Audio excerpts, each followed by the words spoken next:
महाराष्ट्र की सियासत में इस समय तीखी बयानबाजी और वैचारिक टकराव का दौर चरम पर है। भाजपा विधायक और कैबिनेट मंत्री नीतीश राणे के हालिया बयान ने राज्य के राजनीतिक गलियारों में एक नई और बेहद संवेदनशील बहस को जन्म दे दिया है। राणे ने बेहद सीधे शब्दों में कहा है कि उन्हें किसी खास वर्ग या तथा कथित हरे रंग के वोटर्स के समर्थन की कोई जरूरत नहीं है। वो देश में प्रचलित सर्वधर्म समभाव तथा गंगा जमुनी तहजीब जैसी अवधारणाओं को पूरी तरह से खारिज करते हैं।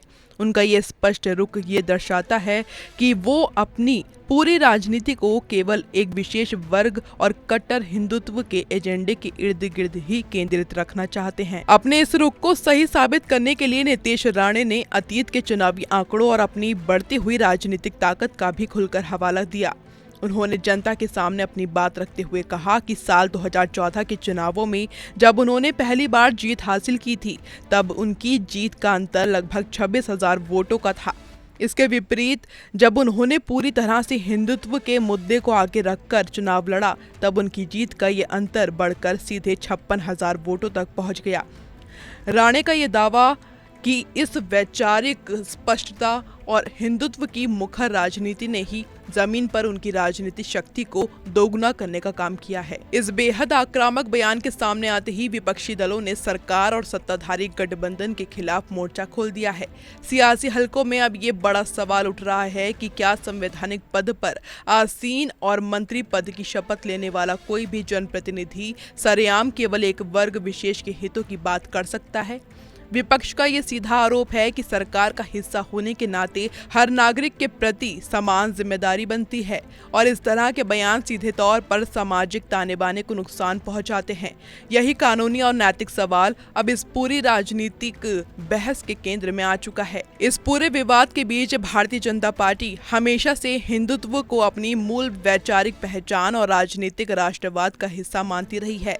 इसके उलट विरोधी दल इस मुद्दे को संविधान की रक्षा, समान नागरिकता के अधिकारों और धर्मनिरपेक्षता के सिद्धांतों से जोड़कर सरकार को पूरी तरह से घेरने की रणनीति तैयार कर रहे हैं।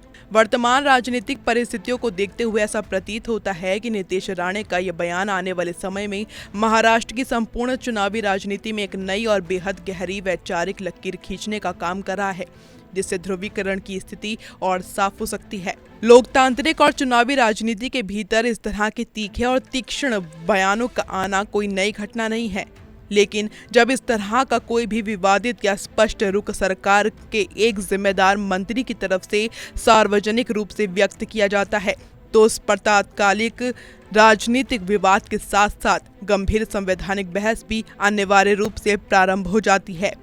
अब आने वाला समय ही बताएगा कि ये पूरा विवाद केवल एक बयानबाजी तक ही सीमित रहता है या फिर ये महाराष्ट्र की आने वाली सियासत का सबसे बड़ा और निर्णायक मुद्दा बनकर उभरता है। एक मुखर बयान, सामने खड़े कई बड़े सवाल। क्या ये केवल हिंदुत्व की नई परिभाषा है या फिर चुनावी चौपड़ पर बिछाई गई कोई नई बिसात? इन सभी सुलगते सवालों के जवाब आने वाले दिनों के राजनीतिक घटनाक्रम और सूबे की जनता का अंतिम फैसला ही तय करेगा।